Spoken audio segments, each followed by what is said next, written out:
Welcome to Rambam in Depth. Today we'll be discussing the Rambam Hilchot Korban Pesach, Perek A, Halacha Tes. It concerns, the Torah says that there are two types of situations where a person is exempted from bringing the Korban Pesach. A person is Tameh, or Shehaya Derech Rechokah, he was in a distant way. What is the definition of a distant way? So the Rambam says, Mi Shehaya Beinei Ubein Yerushalayim Yom Arba'asar Im Aliyas HaShemsh Chamisha Asa Mil or Yeser. If someone who had between himself and Yerushalayim on the 14th day at sunrise, in other words, Erev Pesach, at sunrise, he found himself Chamisha Asa Mil, either 15 mil or more. A mil is 2,000 cubits. That's what the Torah means when it says a distant road. That means if at the Aliyas HaShemsh, which seems to be referring to, that's a Chama, the sunrise, if at sunrise he's 15 mil away, which is the distance it would take to go from there to the Beis Hamikdash at Chatzos, that's called the Derech. But if there was less space between those two periods, in other words, if he was closer, then it wouldn't be called Derech. It's only that he's away 15 mil, counting from Aliyas HaShemsh from sunrise to Chatzos, to noon. Sha'agat Aryeh in Siman Yud Zayin asks many questions on the Rambam, so we'll only focus on one of his questions. He says, what's the difference? Erev Pesach, there's no חיוב of Korban Pesach. חיוב of Korban Pesach begins at Chatzos. So who cares that Erev Pesach at Aliyas HaShemsh at sunrise, that he's not able to come by Chatzos? If he is able to come by Chatzos, what would be wrong? He's not obligated then. And what's the difference between sunrise and the day before or 2 days before? You could say a person who's 2 days distance violates the law because he could have come in those 2 days. What's the cheshbon of sunrise to Chatzos?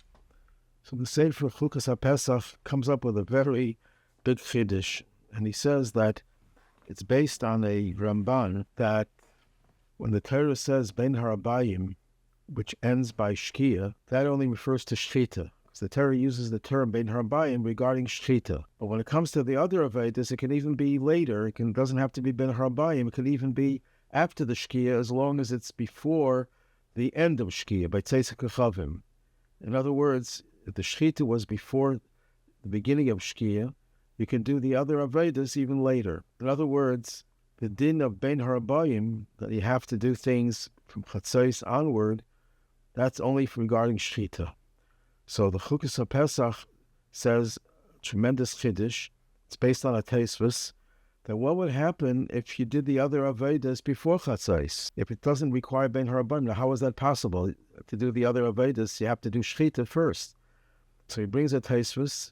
The Tosafot talks about a case where he did shchita, but he only did one siman, and he did that before the Zman, before Chatzos, and someone just received the blood that came out after the first cut, and he did the Kabbalah and the Halacha and the Zrika, and it was all before Chatzos. But what about the Shechita? The Shechita has to be after Chatzos, and he finished the Shechita after Chatzos. So according to that option, that it would be good. Why? Because the din of after Chatzos is a din of Ben Harabbayim that only applies to Shechita. Here the Shechita was done in the right time, and it follows the opinion that talks about how Shechita is the end of the Shechita, makes the Shechita valid. And the end happened after Chatzos. But the Kabbalah and the Halacha and the Zrika, you were allowed to do before Chatzos. So according to that, the חיוב of Korban Pesach begins actually at sunrise. In all practicality, no one's going to bring a Korban Pesach before Chatzos. That's only a mishkach, it's only a case where he did half of the Shechita before. But since the concept of Korban Pesach is possible even before Chatzos, the restriction of Ben Harabbayim doesn't apply to the whole avodah of Korban Pesach, only the Shechita. That's why you have to, the Zman of Derech Rechokah begins with sunrise, not before sunrise, because before sunrise, there's no, for the חיוב of Korban Pesach doesn't have any application. There's no way that you can do any avodah before sunrise, before the beginning of the day of Yud Daled. Mashiach after Chatzos, that's already when the חיוב of Korban Pesach has some semblance of applicability, that it doesn't apply, and therefore the person has to make sure to come to the Beis HaMikdash, and only when he's too far at that point, only then is he exempted.